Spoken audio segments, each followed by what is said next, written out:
देखिए भाई, आज मैं आपके सामने शेयर करने वाला हूँ 5 ऐसे शेयर जो अपने हाई से लगभग 70% तक करेक्टेड हैं और इनमें एक अच्छा खासा अपॉर्च्युनिटी है क्योंकि अपना कहीं न कहीं बेस बना रहे हैं। और देखिए, ये स्मॉल कैप कंपनियाँ हैं, जब ऐसी कंपनी कंसोलिडेट करके एक अपसाइड देती हैं, तो एक अच्छा खासा पुल बैक देती हैं। तो अब जैसे ये पहली कंपनी है, इसका जो मार्केट कैप है वो 18,000 करोड़ का, यानी 18,000 करोड़ का है। स्मॉल कैप ही एक कंपनी है ये।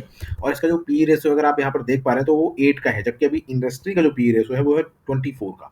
तो ये इंडस्ट्री के पी रेशियो से लगभग आधे से भी कम पे ये अभी कंपनी है।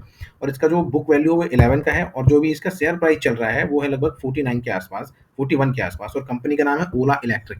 देखिए, ये जो कंपनी है, जब आईपीओ इसका आया था तो अच्छा खासा आईपीओ इसका पिटा हुआ था, लेकिन इसके बाद इसने जो गेन दिखाया, यहाँ पर आप स्क्रीन पर देख पा रहे होंगे, 60% का इसने सिर्फ 9 अगस्त से 19 अगस्त, यानी 10 दिन में सिर्फ 60% ये कंपनी भाग गई है। उसके बाद इसने इन्वेस्टर्स को इसने जो धोखा दिया है ना, कि यहाँ से लगातार ये कंपनी गिरती ही चली आ रही है। और यहाँ पर देखिए 71% का नेगेटिव रिटर्न दिया इसने एक साल में। 19 जुलाई 2024, 19 अगस्त 2024 से अभी 7 जुलाई चल रही है और एक साल हो गया लगभग, और इसने 70% का नेगेटिव रिटर्न दिया है। ठीक है, अभी देखिए, अगर इसकी प्रॉफिट की बात करें तो कंपनी प्रॉफिट में तो है नहीं, कंपनी लॉस में है। ठीक है, कंपनी ने अभी तक कोई प्रॉफिट किया नहीं है। हालांकि कुछ 2021 में कंपनी थोड़ा सा कम लॉस में थी, लेकिन इनका लॉस बढ़ा है। लेकिन अच्छी बात यह है कि 2024 और 2023 और 2024 में इनका लॉस लगभग बराबर रहा है और ज़्यादा नहीं बढ़ा है। ठीक है, तो ओला, आप लोगों ने कंपनी इनका नाम सुना ही होगा। इनकी ओला की गाड़ियां हैं, ओला की इनकी जो टू व्हीलर्स हैं, इस सेगमेंट में ये अच्छा अपना बेस बना रहे हैं। और देखिए, इसने लगभग 70% का नेगेटिव रिटर्न जो दिया है, उसमें से जो इन्वेस्टर्स हैं उनको अच्छा खासा लॉस हुआ है, लेकिन अब ये अपना बेस बना रहा है। और अगर पिछले एक महीने की बात करें तो ये देखिए, इसने जो अपना बेस है वो यहाँ पर बनाया था 40.64 पर। उसके बाद ये वापस से ऊपर गया, फिर ये नीचे आया, फिर ऊपर गया, लेकिन अब ये कंसोलिडेट हो रहा है यहाँ पर, और ये अब यहाँ से गिरना नहीं चाहिए। मेरे ख्याल से जो इसका चार्ट पैटर्न बता रहा है उस हिसाब से गिरना नहीं चाहिए। ठीक है, तो इसको अपनी वॉच लिस्ट में आप लोग रख सकते हैं। दूसरा जो मेरा शेयर है वो है इजी माई ट्रिप। देखिए, ये जो कंपनी है, ये जो ट्रिप की प्लानिंग है आप इनके थ्रू कर सकते हो। ये बुकिंग्स वगैरह के लिए ये कंपनी काम करती है, होटल्स बुकिंग, फ्लाइट बुकिंग और ये सब चीज़ों में ये कंपनी रहती है। लेकिन अगर इसके पिछले 1 साल और 2 साल का जो अगर हम इसका चार्ट देखते हैं, तो इसका जो अगर 3 साल का हम चार्ट देखते हैं तो यहाँ पर देखिए 3 साल में इसने जो हाई बनाया था वो बनाया था 33 रुपीज़ पर। उसके बाद ये कंपनी लगातार गिरती चली आ रही है और लगभग 70% का इसने 3 साल में नेगेटिव रिटर्न दिया अपने जो इन्वेस्टर्स हैं उनको। अब देखिए, ये जो कंपनी है 3,686 करोड़ की है, बहुत छोटी कंपनी हो गई है अभी ये। और 34 के पीई पर ये काम करे, जबकि जो इंडस्ट्री का पीई है वो 154 के आसपास है। तो अपने पीई से, जो इंडस्ट्री का पीई है उस पीई से लगभग 4 गुना कम पे एक कंपनी अभी काम कर रही है। ₹2 की इनकी बुक वैल्यू है।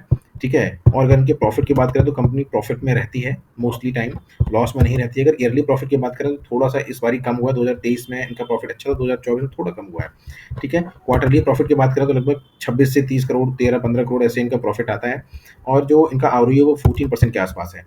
ठीक है, वॉल्यूम इसमें बहुत ज़्यादा रहता है हमेशा। और पिछले कुछ दिनों से अगर बात करें तो ये जो स्टॉक है पिछले एक वीक में देखिए किस तरह का चार्ट बना रहा है। आप खुद समझिए कि एक वीक में लगभग नेगेटिव रिटर्न इसने दिया नहीं है। अभी कंसोलिडेशन फेज में, और कभी भी किसी भी दिन अच्छा मूव दे सकता है। ठीक है, तो इस शेयर को अपने रडार पर रखेंगे। तीसरा जो शेयर है वो है ओरिएंट सीमेंट। देखिए, जो ओरिएंट सीमेंट शेयर है, ये एक साल में लगभग लगभग 21% गिरा है, लेकिन इसमें बड़ी बात यह है कि पिछले 3 महीने में ये लगभग 31%, और पिछले एक महीने में लगभग 24% ये शेयर गिरा था। मैंने भी इसमें जो है कि एमटीएफ के थ्रू बाई किया था अच्छा खासा अमाउंट, और यहाँ पर बिल्कुल यहाँ पर मैंने बाई किया था, और मैंने इसको 2 से 3 दिन में यहाँ पर बेच बेच भी दिया था। तो इसमें अच्छा खासा प्रॉफिट हुआ था। अभी देखिए, ये जो कंपनी है 4,957 करोड़ की है। इसका जो पी रेशो 54 का है, और इंडस्ट्री का जो पी रेशो है वो भी 53 का है। तो लगभग बराबर है इनका पी रेशो। डेट इस कंपनी में 0.04 है, यानी कि ना के बराबर है।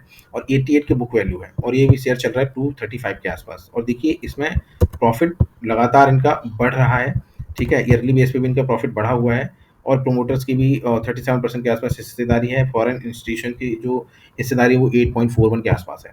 तो ये शेयर भी आगे चल करके अच्छा करना चाहिए मेरे ख्याल से। सीमेंट स्पेस में अच्छा खासा गवर्नमेंट का भी फोकस रहता है, और बाकी जो इंफ्रा के काम है वो बिना सीमेंट के तो होते नहीं है।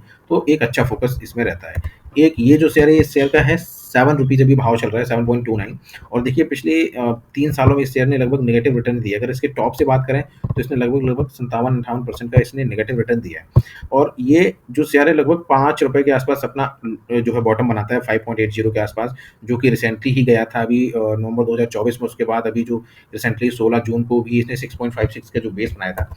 तो ये जो शेयर है इसका नाम है वोडाफोन। और देखिए, ये जो कंपनी है बहुत ही इनके विवादों में भी रहती है, कभी-कभी जो है कि इनके लिए गुड न्यूज़ आती है तो ये भाग जाती है, ये शेयर एकदम से ऊपर भागने लगता है।